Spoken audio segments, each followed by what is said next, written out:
somebody that, because I'm adding people into the waiting room. So I think that if they come in later, they may be unmuted. I was hoping that Karen was here and I don't see her. I'm trying to give somebody else co-host so that they can make sure that people don't get stuck in the waiting room. So Kim has. Alice, I didn't mean to interrupt. Excuse me, Ms. Weiss, it's Yeah. Dr. Smith. I'd be happy to let people in if you'd like to make me co-host. That would be absolutely fabulous. Thank you. All right, so you should now be a co-host, Dr. Smith. Yes, I am. Okay, thank you. I just wanted to ensure that if I was presenting that nobody got stuck in the waiting room. So thank you so much for doing that.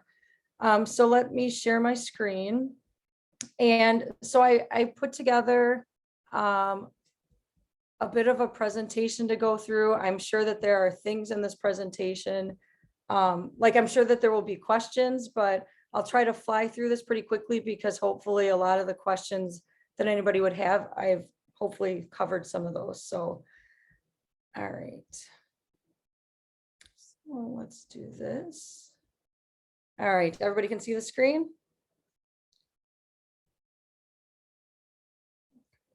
Yep. All right, I don't know why it's not letting me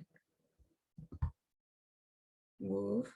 I'm just going to do it this way because for some reason it's not letting me move forward. Okay, so basically the CDC guidance changed on a Friday night because they like to do that to us on a break or a weekend. And they're using new criteria to determine whether or not an area should be masked inside. So the new criteria that they are using is based on some hospitalization data as well as community spread.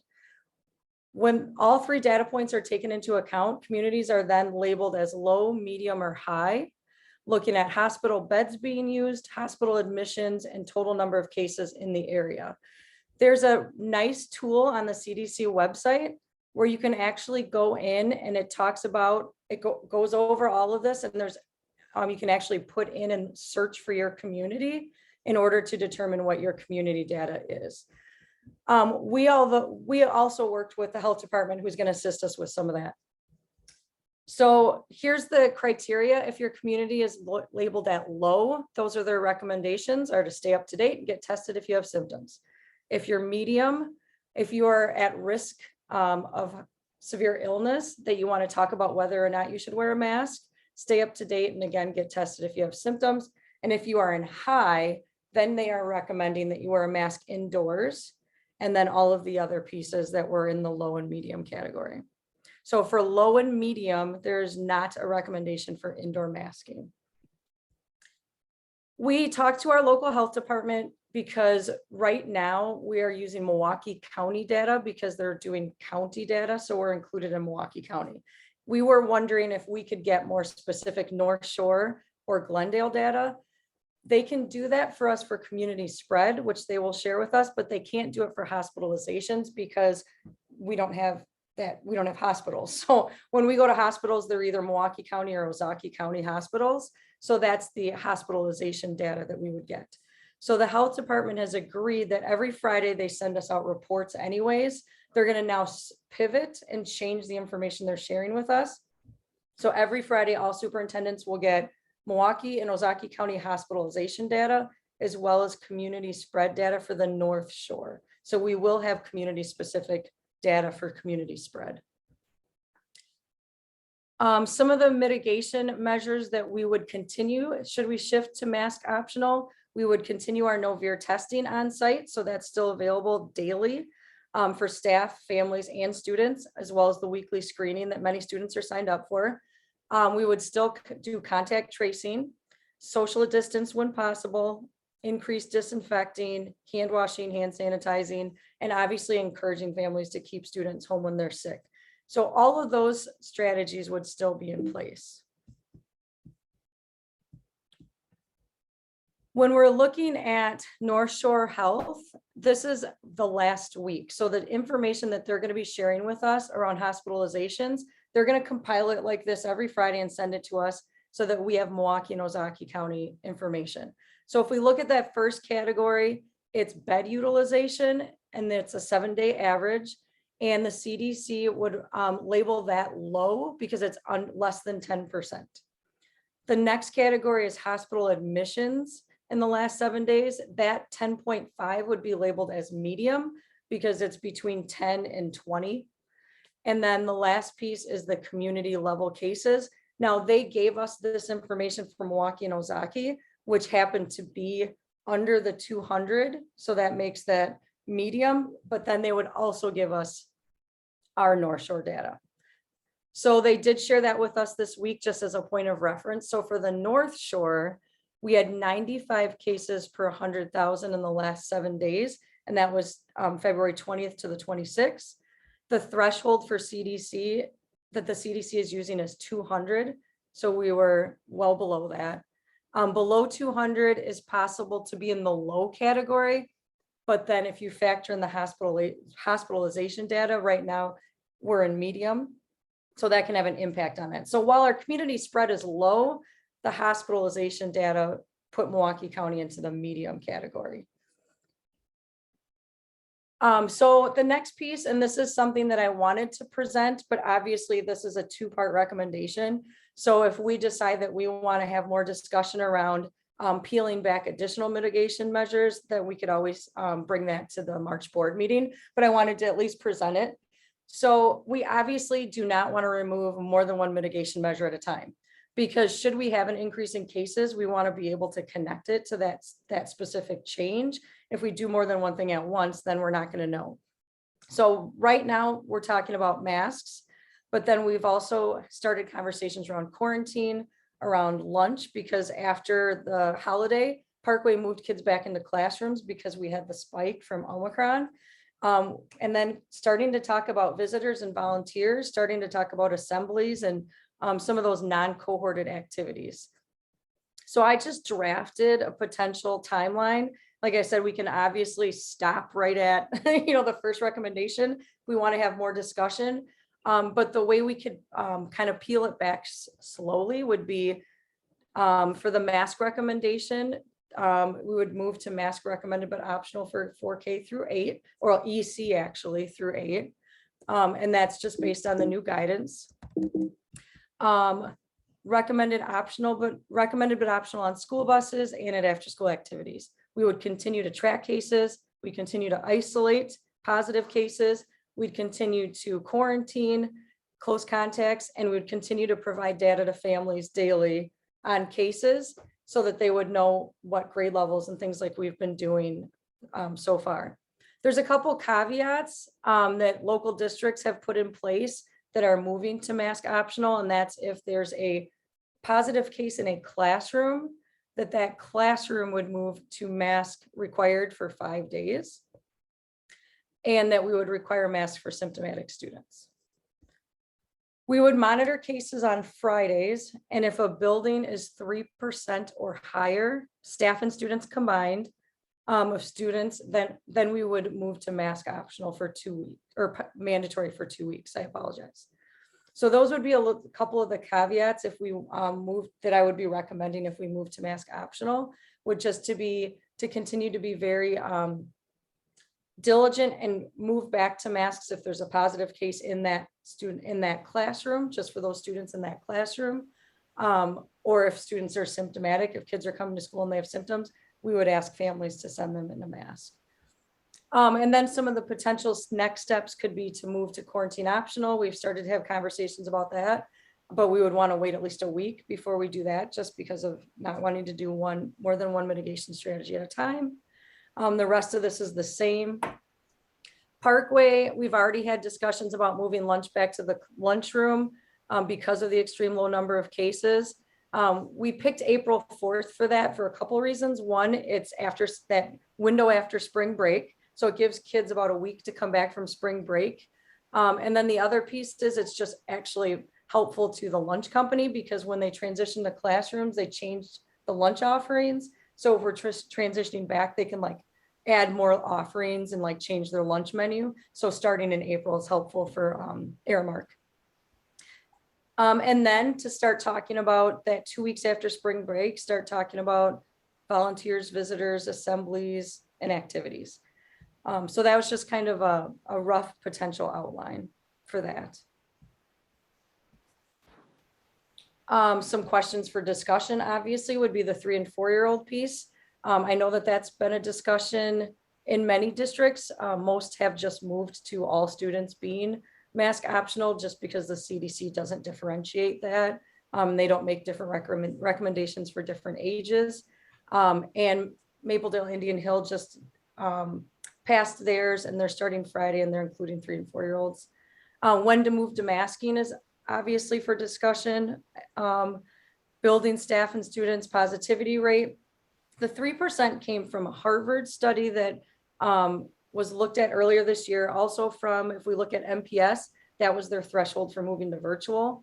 And when we looked at staffing in January, if we look at our district dashboard, when it became really difficult to staff, and when we had that explosion in cases, you can see what our percentages were. So Parkway, an average for the entire month was 3.23%. You can see that we had a couple weeks there that were pretty high as far as, and that was on a Friday, how many kids were positive as a percentage of the overall enrollment. Glen Hills didn't get as high in January, but they had a couple weeks that were close to 2%. So if you look at both buildings, it was about 2.365%. And we know that January was really hard. So we that was another factor looking at that 3% threshold. By comparison, here's February. So we can obviously see the ice pick they talked about with Omicron really came to fruition in our buildings because we haven't had a week where it's been even 1%. So can you scroll down? Oh, thanks, Allison. Yep, you can see an extreme decrease in cases. I'm in February. And then the last 2 days, we've had no cases in March. So we're on a positive trend, that's for sure. Positive case in a classroom again, and I misspoke earlier, I said 5 days, and I apologize. Positive case in a classroom, you go to 2 weeks of masking, symptomatic students strongly encouraged to mask. And then obviously the North Shore Health Department, if that data were to move us out of low or medium to high, we would automatically go back to mask mandatory for the whole district. So these are the 2 recommendations. And like I said, obviously the second one, if we want to table that and have more discussion in March, I just wanted to get the thoughts going on some of those other possible measures and thinking about peeling things back. But the first one would just be to continue to align to CDC guidance, implement mask recommended but optional for all students grade EC through 8th beginning Monday, March 7th.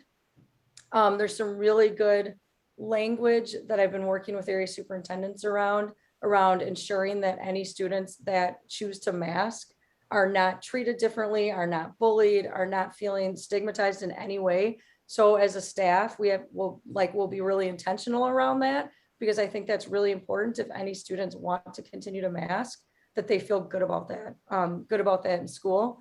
And then the second piece would be to potentially implement that phased approach. And that would obviously change based on any data changes, through along the way. So that is me. And then obviously for you guys to discuss. And that's I have a question. If the CDC does not delineate between age groups, why are we not making it mask optional for 3 and 4-year-olds? No, that's my recommendation. What is the rationale behind that decision? No, my recommendation is everybody, early childhood through 8th grade. Oh, okay. I was confused. I thought I read that. Did I read that wrong? That 3rd and 4th graders? It's just a discussion item, I think. Some boards have been discussing it, so she highlighted it as a possible discussion, but it's not her recommendation. Got it. Yeah, Thank you. so I wanted, if the board had any, thoughts around that. Yeah. Okay, got it. So anything that's not under the CDC recommendations, we'd have to vote on separately, because our policy is to follow the CDC recommendations, which would just be mask optional. So right now we wouldn't even have to vote on this because it's just mask optional. Yeah. But then the other stuff we would have to vote on. My question around the 7th I was wondering around the timing of it, if depending on the outcome of this discussion, obviously, why the 7th? You know what, I don't have, I think my major thoughts were just the fact that this is a transition and it's such a big transition that I want to make sure we get all this information out to families, that we really talk to staff around like that piece about if students are wearing masks, like how we need to respond to any like potential, talking with kids and things that kids say and all of that. So it's really just to give us a little bit of time just to communicate, really. Okay. I appreciate that piece of it, because I have seen some really great positive PSAs around why folks want to wear masks and why it's a legitimate choice and option. And I think that would be really important to not just teach our staff, but maybe encourage signage around the school and like do some engagement, around that as to like with the students as you roll, if this rolls out, right? And if you have access to any of those PSAs, I would. Yeah, I'll love- share one. I've seen a really great, like, sort of collage of folks and their various reasons for why they continue to wear a mask. So.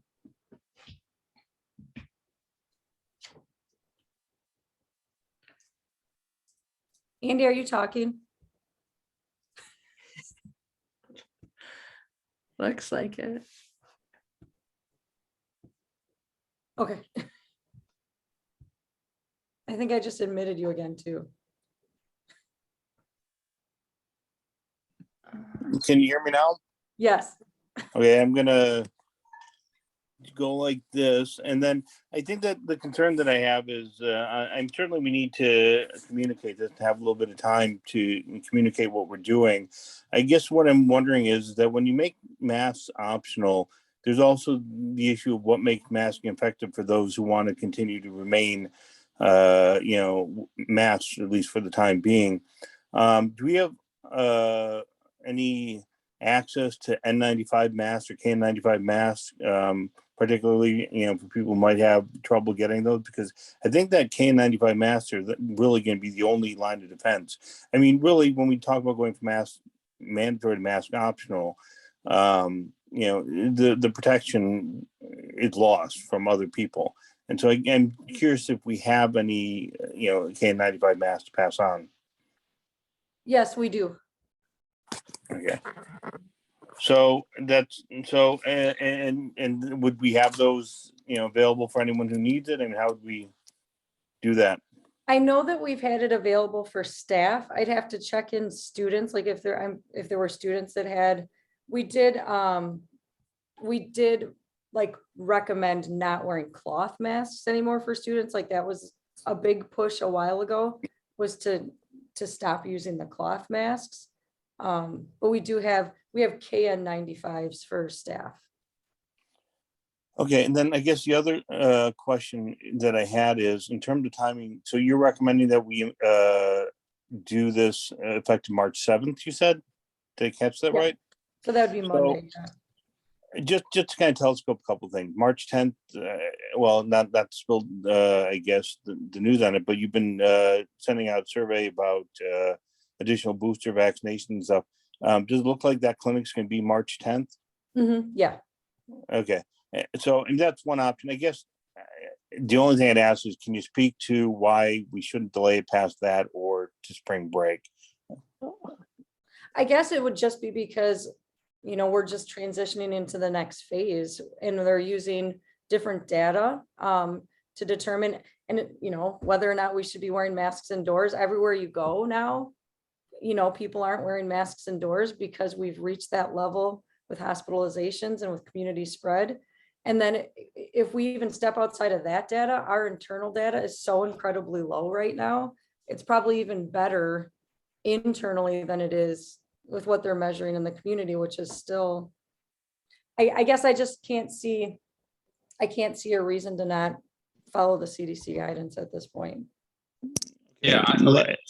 And let me just make one other quick point, and then I'm finished here, which is that if you have masks, and I guess I'm concerned about the psychology of being told not to wear a mask. And I know that you mentioned encouraging families to keep sick kids at home. I guess I would love some caveat in there. I'm not sure if it need to be a recommendation or what, but if someone's symptomatic, I don't want someone to think that COVID's gone. So if someone's symptomatic, but they aren't, they don't have the flu, but they have a scratchy throat, is there a way to say, look, if you're symptomatic and you're in school, you have to wear a mask? I don't think that we can say that you have to, in the same way that we can't really completely police a kid coming to school with symptoms, period. I mean, I think we can trust our families because we've had really good communication and we haven't had school spread. So families are doing, I believe, everything that we've asked them to do around when kids aren't feeling well. So I think we could trust that if their kid's not feeling well, that they'd potentially send them with a mask that day. We can strongly recommend it. I don't think we can. Yeah. Thank you. Yeah.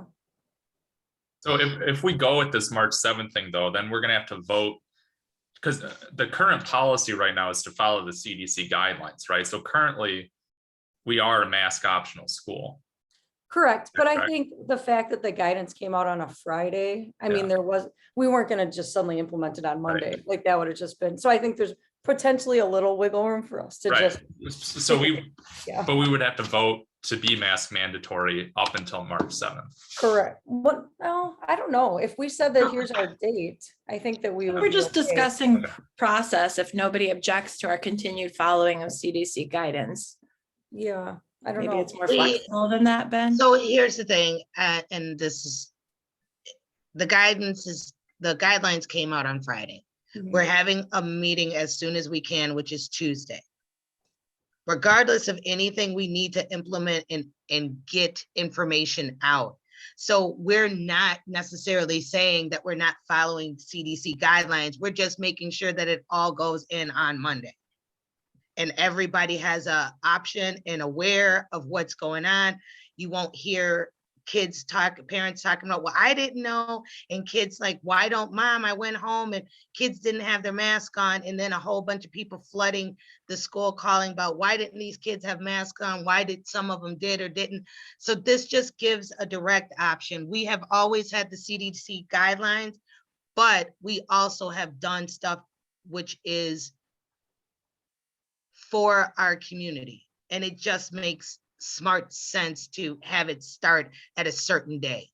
So I think some of this is like super moot point. Let's just decide if we're going to follow the guidelines effective on the 7th or not do it. And then we change our policy. If we're not going to do it, then we change our policy to show that. It's just one way or the other. Yeah, and I have to say, I mean, I think that we're better off taking an affirmative action here, one way or the other, and just speaking as a board, rather than just lapsing. I just think it's always better to be direct and to own our policy decisions. Okay, so there's two pieces. Do we want to separate them out or do we want to consider them as a whole? Continue following CDC guidance, and I don't know if we need, and then vote on your phased recommendations or peeling back the mitigation measures. How do you want us to handle that? I'm gonna assume it would be most efficient to separate it out, because if we want to table the second piece for further discussion, we can do that.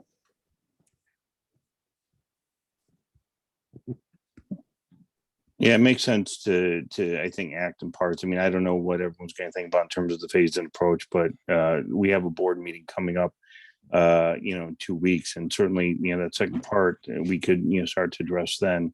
So I guess my preference would be that we just operate on the immediate recommendation and the time frame. So should we make a motion? Yeah, I mean, if Or someone are wants to make, we still talking about, so there's going to be a motion on the masks and then there's going to be a motion on the phase? Or some of the. I would make a motion on the slide that that Ms. Weiss showing right now to Oh. continue that first paragraph, to continue to align CDC guidance effective Monday, March 7th. And So moved. You made the recommendation, so second. I'm so moved. all right, any further discussion? On a voice vote, all in favor of recommendation number 1, starting on March 7th, please signify by saying aye. Aye. Aye. Motion carries. Okay, so we are mask optional beginning Monday, March 7th. Is there any motion on item number 2? So moved. Second, Second. Okay. So my only other comment on this wait, was, it's a move in second, right? Was it Mhm. moved and seconded? it was Molly seconded it. Okay, now we're in discussion. Yeah, so my right. only comment on that, Allison, is you've outlined the phased approach to begin peeling back mitigation measures. Nothing would stop us from addressing this and tweaking the phased approach at our next meeting or after spring break. Correct. Wait a minute. Wait, Just a minute. I made a motion to approve the phased in approach that Allison gave us. That's That's what what I I made a thought. motion for. Right. So Yeah. what he's saying is that that's the motion that's on the table. And we'll vote on that motion. Now, if we want to do something different, we would bring up another motion at another time. But right now, this is just what we're doing. We right now think that this is the phased I gotcha. timeline. And if something comes up between now and when the next phase comes, or if there's a big hit, we might stop that phase, but it has to be by a motion. But right now, that's what your motion was, to go by what she says right now. And if we have to change it, we will at a later date if we have to. Okay. Yeah, correct. I mean, all I'm saying is that this is still going to be a continuing discussion, and we should still be involved as information gets updated. So that's Right, but all. But my only concern is that I just want to I want to follow this phased approach as much as possible and not overthink this plan. So unless something drastic happens, I want to make sure that this is the plan that's being followed. I don't want to keep making changes to a plan. I hope that's the intent of this board, that this is the plan unless something drastic happens. This phased approach is what we're going to follow through on. I think it is what we are, well, at least for me, I'll speak for myself. This is the phase approach that I want to do, and I think that all of us are agreeing on. If something major happens or we need to reconsider something because of a spike or because of CDC guidelines have changed or anything like that, then we will bring it back. But there should really be no reason to bring it back unless there is concern, or we can just do a discussion update saying how everything is going after the first phase. When it says that the quarantine and it's looking good, that just might be a discussion thing saying, hey, it's looking good. We're moving on to the second phase of it. Not necessarily trying to vote on anything, I believe. That's how I'm looking at this. So just providing regular updates around each piece. yeah, as you see fit. I assume here that we continue to follow CDC guidance. And I assume that they will remain on top of, say, if there's a new variant or other things, or we see spikes, then obviously we continue to follow CDC and our local health department and our own sense of, reason and logic, and check back in when necessary, right? Yeah. Yeah. So good. Can we vote? yeah, so if there's no further discussion then on that, I will do it on a voice vote. All in favor of phase 2? I'm sorry, recommendation number 2, the phased in approach. Please signify by saying aye. Aye. Aye, the motion carries. Okay. Well, thank you, everyone who joined on that item. Then we're going to move on to the next item, which is superintendent evaluation process. And, I guess I'll take just initial discussion on this and point out that as we kind of plan for upcoming year, and we look back on what our processes have been over the last several years, one thing that the board has wanted to do that we started to get process on last year, before we were even lucky enough to have Ms. Weiss join us, is the idea of standardizing processes. As a district, we're just more accountable and started to collect more objective and also qualitative data that helps us along the way. So our policy dictates that we have to work on a process to do that. And so what I'd like to do is I'd like to recommend, this is really a discussion item for today, but what I'd like to recommend is getting the ball rolling on adopting a process to go forward. And I guess, Danielle, did you want to, as you've taken the lead on a lot of the work with the process, and did you want to take the lead in discussing at least the template that we put forward, or would you like me to speak to that? Sure, I can speak to it. So we've consulted with Ray and Associates, who through our contract with them offered to give us some support in this work to do an administrator evaluation. And in conversation with Anne from Ray and Associates, she created a template, a rubric for us to use that we could tweak to how we saw fit. She has offered to provide support as we go through this process. And so that's, I mean, we have that. We've been in conversation with Allison. So I do have suggestions for tweaking the actual rubric, which may or may not fit into tonight's conversation. But in terms of process, I think we are sort of creating that process. The rubric is meant to be filled out by the board. It's meant to be filled out by Allison, and then I think reviewed together in concert to help us set goals and get on the same page. We also talked with Anne about doing a staff survey to get some of that data, form a baseline, and help us to create goals based on qualitative data as we move forward with Allison. And she's offered to provide support in that to create it. It has yet to be created. It would be very simple based on the rubric, should we all agree to use this rubric. And it would be anonymous, and she would handle that data. I think there's some pieces we have to talk about in terms of like nailing down the process. Does the board complete this together or separate? And offered to have us complete it, send her the data, aggregate that, and also sort of prepare it for us as she would with a staff survey. And so I think we can be as creative as we sort of want to in this process. I'm just glad that we're fomenting a process and that we have this rubric to start, which I think, well, I'll say the last thing I'll say is that this is sort of maybe perhaps early in Allison's tenure to be doing this evaluation, and it's being precipitated by requests for contract modifications. And so as our policy states, we have to as a board evaluate and have a discussion about that evaluation prior to considering or changing contracts for all administrators. That has to occur. So that is sort of what's precipitating this process. But I also think it's a great time for us all to check in, get on the same page, have a baseline, and then this process can evolve as we go on at the year mark or 2 years mark. However we see it can be an ongoing discussion, but this is just a first step into having, something we can all get on the same page with and a similar reference and process to use. So I think that's all I can say about it right now, or should say. That's well said. And then I just want to point out one thing, and I see Tamika's hand up, and I'll be very brief, which is that Anne Schultz, Ray and Associates, has really just extended, this as a courtesy and as part of the service that Ray and Associates has provided us over the last year or so. And we've had great conversations with them.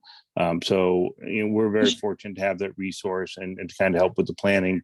Everyone's really invested in success, moving on. So into the future. So that's a little bit more background about how we got into this discussion with Ray and Associates, but we've also talked with others about the best way to do this. And I think that what I've heard from the board is that there needs to be a process. We need to do it in an expedient way.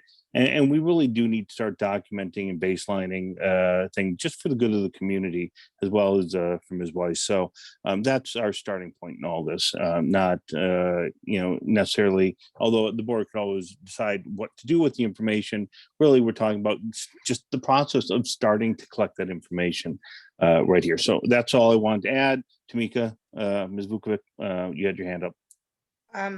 I think just some other background is that some of the, and at least in my experience, when we evaluate somebody who we don't see every day, who we only have interactions with just her or him, whoever it is, I feel like we're only getting half of the story, where I only know how she's interacting with me. I only know how she's interacting with the board. And I think a big part of that is this process is not against Ms. Weiss. It's not to help her or hurt her. This is a process that we would do for anybody that was in this space. But also, she's literally in her first year. This is a great chance to give her some tools that she needs to get some feedback, get some help that she may or may want.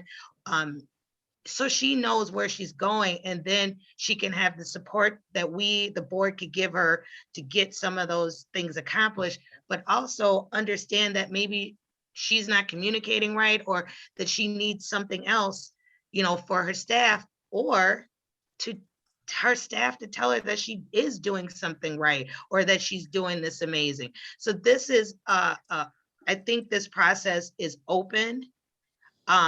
It will give us like concrete data, and that everyone can speak openly, or openly, and have the best outcome for the district.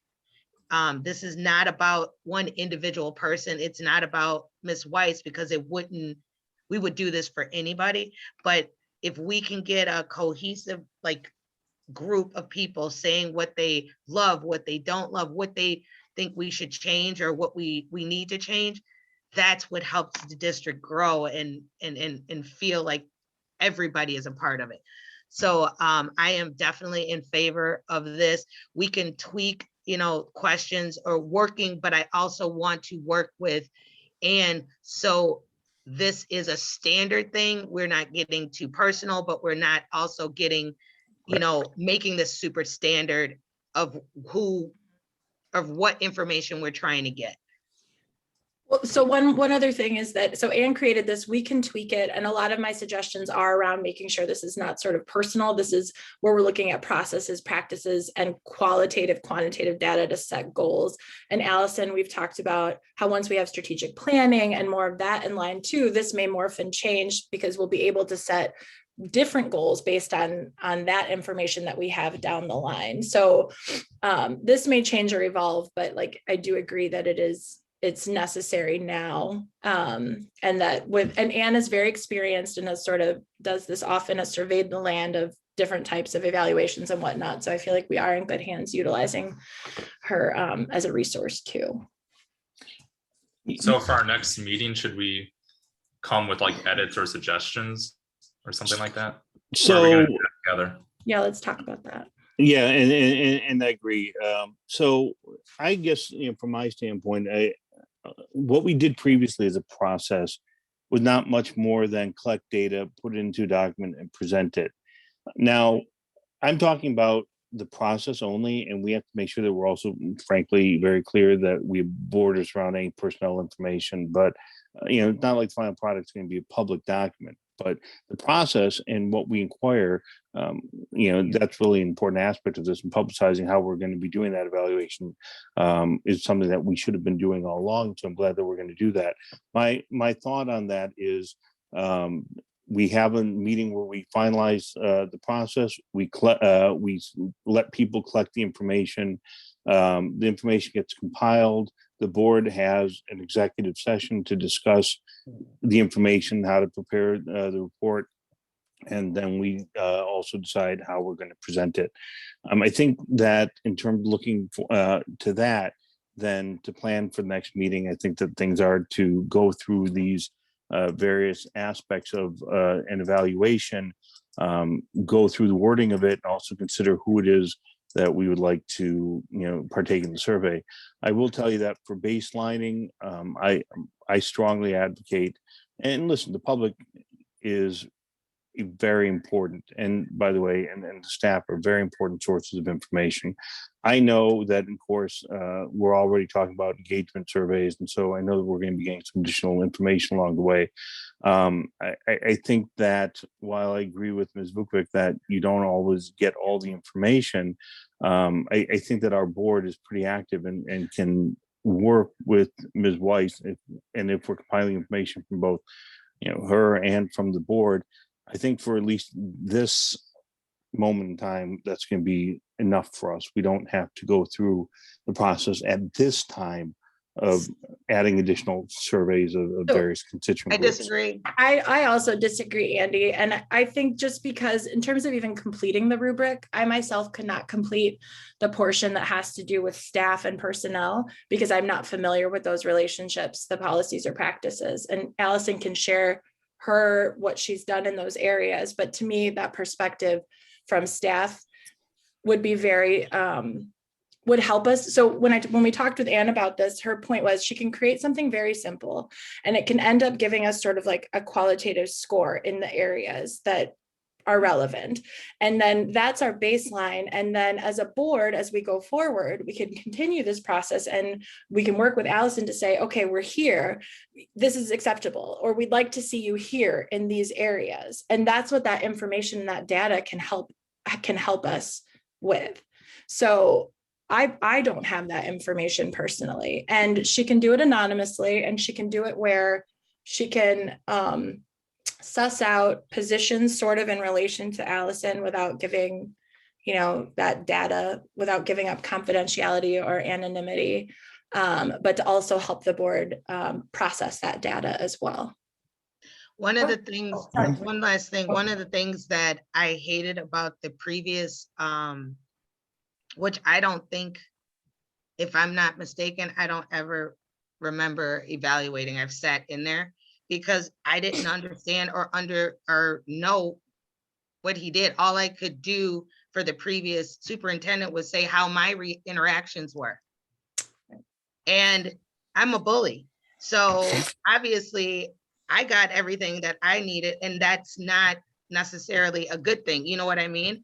I want to see where the people, not only how she interacts with us, but also how she interacts with staff and how she interacts with the school district in a whole. And if there's good stuff, great. If there's stuff that needs to be improved, how will we ever know if we don't ask them? Yeah, why wouldn't How we do we want that know? data? Why wouldn't we? I was just Allison? And as I talked to Ms. Weiss, she even said, you know what? I need this information because sometimes I may not know. And I need to know. So I will tell you them. Sorry, go ahead. Let I was Allison gonna say, I see it as two parts. We're Like, actually arguing over you. I'm sorry. I think it's two parts. I think that the rubric that Anne created was intended for you guys to just mark it the way that your perspective is. And for me to do a self-reflection, I think the survey would be different. I think Anne would come in and say, here are some questions that you would ask in a survey for staff that'll get you, because I've seen rubrics like that, and no, like the questions in the rubric are not intended to be survey questions directly. That's not, but that, no. She's going to, if we say this is our rubric, she said very easily she could create that staff survey. Very Right. simple. It would ask her targeted questions. It's the Yep. answers are yes, no, comments. And she would be able to do that and process that data very quickly for the board. That was I just her. wanted to be clear that like the rubric wouldn't go out to teachers and say, hey, fill in this. No. It's a separate thing Anne will create. Yeah. Look at it before it goes out. My suggestion would be, I guess, to have that created as well as the survey tweaked, or have a session in policy to just finalize these things. And then whatever you'd recommend in terms of, does it have to go to the board or can it just go out from there? Because in my mind, the process would be staff survey, share that data with the board and you, we both complete the rubrics, and then we have that session together where we go through the data as it's, compiled, and create goals and go from there. That would be my ideal scenario. It could probably crosswalk a lot of areas, right? Policy, personnel, like I don't Sure, know however exactly you get it where goes. done. Yeah. In And would you guys reach out to Anne then to do Yep. the questions? Okay. I think we just confirm this is the rubric. We'd like you to create the survey, and I think the turnaround would be very quick. I can see it going into any group. It could go into personnel, but personnel is personnel. This process is not about personnel though. This is about what we are gonna do from now on. Policy. And it Yep. has nothing to do with who Miss Weiss is, but That's- if Miss yeah. Weiss left last week or next week and said, I'm going to the Bahamas and living my life free, then we would still have this policy for the next superintendent. That's Agreed. where we want to go. So I think it should even, now Ben and I hardly ever agree. So this is gonna be one of those things where we are really gonna hash it out because Ben and I have different opinions, but we usually get to a common denominator. But if it comes through policy, that's the way it be. If you go through personnel, I don't know who's on personnel, but that's all. Who's on personnel? Andy Andy and I are. I mean, it Andy could even come back to the full board. You'd also depending come on back to the full board in a timeline. couple weeks. Like whenever Right. she can get those questions done, we'll just try to get it in front of everybody after that. Process wise, could we tweak the rubric? Not in a meeting? Like, could we offer suggestions and then come back with a tweaked rubric and the survey to the board meeting, or does that have to occur? In Well, a, no. How about my we just thing give is- you our suggestions, Danielle? We'll send you our suggestions and you put them in some kind a of document or document. something? And then once it's all there, you send it back out to us. So we don't necessarily I need. could actually send you first. I have six suggested edits and I've tweaked the language already. I could share that and then solicit further feedback. And my Yeah, that'd be wondering great. is if it would be valuable to include Anne. So once you get all this feedback Yeah, on the rubric, to include Anne in that conversation, because obviously she set things up for a certain purpose. So you don't want it to just, you know what I'm saying? yeah, she would definitely be, able to make some time. And so I think that's a great idea to reach back out to her, given the fact that she'd be doing some of this work and she's one who handled the state as well.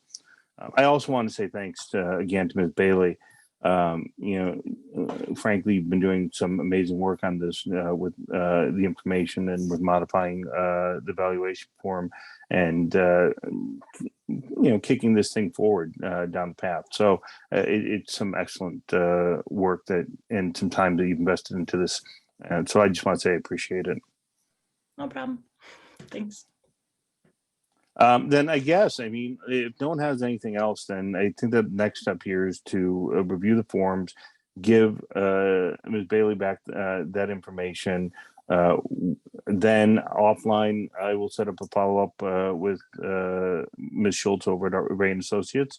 And then maybe we have this on the agenda for our regular board meeting. Yeah, Yeah, I I'll say get it to come Danielle. back with, I'd say come back with final documents and the timeline, right? Yeah. So we all are on the same page and then have the board approve that, vote on that. So when do you need our suggestions though? I'll send an email out tomorrow and you can send Okay. them back at your leisure, but sooner rather than later. I would agree to that. And other than that, there's no action item on there, but just before we wrap up, are there any other questions from the board? Okay, seeing none, and I don't see other hands raised. I haven't seen any other hands raised, and I'm going to move along to visitor participation. Item 3A, visitors may speak on any agenda or non-agenda item at this time. State law and/or board policy may limit the board response. If you could limit your comment to 2 minutes, I would be grateful.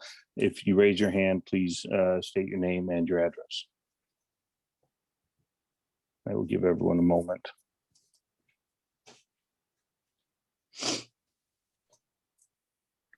I don't see any hands coming up.